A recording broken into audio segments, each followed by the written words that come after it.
তবে কি একটা ফোন কলও আপনার ব্যাংক অ্যাকাউন্ট খালি হতে পারে? তাহলে শুনুন, একদিন আমার এক বন্ধুর বাবা বাস স্ট্যান্ডে দাঁড়িয়ে অফিসের জন্য বাসের অপেক্ষা করছিল।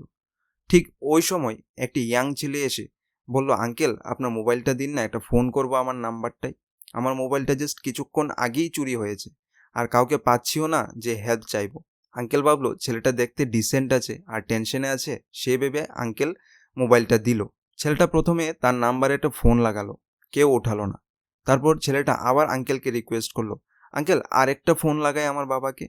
আঙ্কেল বলল, তাড়াতাড়ি করে নাও, আমার অফিসের টাইম হয়ে যাচ্ছে। এতটুকু বলার পরই ছেলেটা আবার ফোন লাগালো, হ্যালো বাবা, আমার মোবাইলটা না কিছুক্ষণ আগেই দুজন বাইকে করে এসে ছিনিয়ে নিয়ে পালিয়েছে, আর আমি বুঝতে পারছি না এখন কি করব। আমি এখন বাস স্ট্যান্ডে দাঁড়িয়ে একজন আঙ্কেল থেকে মোবাইলটা নিয়ে তোমাকে ফোন লাগালাম।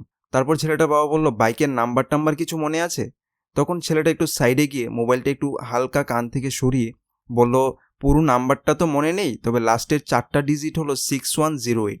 তারপর ছেলেটার বাবা বলল, ঠিক আছে তুই বাড়ি চলে আয়, আমি পুলিশে গিয়ে কমপ্লেন জানাচ্ছি। এতটুকু বলার পর ছেলেটা ফোনটা কাট করে দিল। ধন্যবাদ আঙ্কেল, এ বলে মোবাইলটা দিয়ে ছেলেটা চলে গেল। আঙ্কেলেরও অফিসের বাস চলে এলো। আঙ্কেল বাসে উঠে বসলো।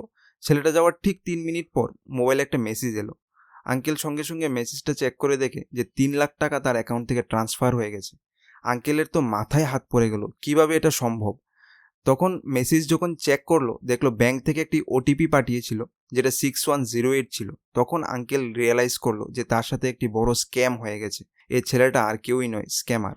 এই ভিডিওটি যদিও এডুকেশন পারপাসের জন্য বানানো, তবে সাবধান থাকুন, স্ক্যাম এরকমভাবেও হতে পারে। আর যদি ভিডিওটি ভালো লেগে থাকে তাহলে একটি শেয়ার করে দেবেন।